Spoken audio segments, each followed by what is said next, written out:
Halo guys, kalian pernah dengar nggak sih tentang teori trias politika? Teori ini tuh penting banget buat pemahaman kita tentang gimana sih pemerintahan itu bisa berjalan dengan baik dan bijak. Oke, mari kita bahas. Yang pertama adalah tentang pengertian apa itu trias politika. Trias politika adalah sebuah teori yang membagi kekuasaan itu menjadi 3 bagian. Yang pertama itu ada legislatif, eksekutif, dan yudikatif.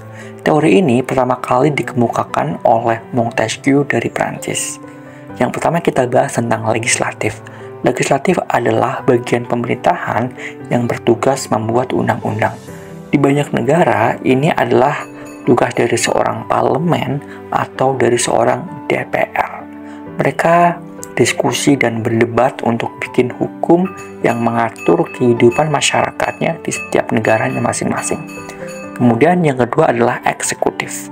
Eksekutif adalah bagian pemerintahan yang menjalankan undang-undang. Biasanya ini adalah tugas dari seorang presiden atau para perdana menteri di kabinetnya masing-masing. Nah, mereka memastikan hukum yang dibuat oleh legislatif dijalankan dengan baik dan bijak. Kemudian yang ketiga adalah yudikatif.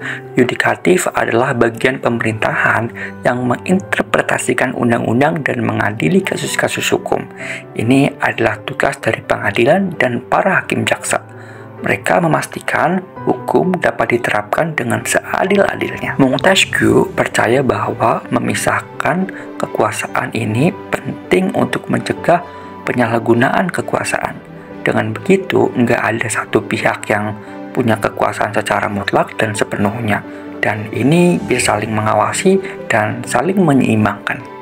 Jadi contohnya gini guys, bayangin aja kalau ada legislatif yang bikin undang-undang nggak berkeadilan. Kemudian eksekutif nggak bisa seenaknya menjalankannya karena yudikatif bisa mengadilinya atau memberikan hukuman. Begitu juga sebaliknya, semua saling mengawasi dan saling menyeimbangkan. Jadi trias politika menurut Montesquieu adalah cara membagi kekuasaan menjadi 3 bagian, legislatif, eksekutif, dan yudikatif. Tujuannya agar kekuasaan nggak disalahgunakan dan pemerintahan bisa berjalan dengan seimbang dan adil. Kalau kalian suka konten ini, jangan lupa like dan komen. Next, kita bahas apa lagi ya?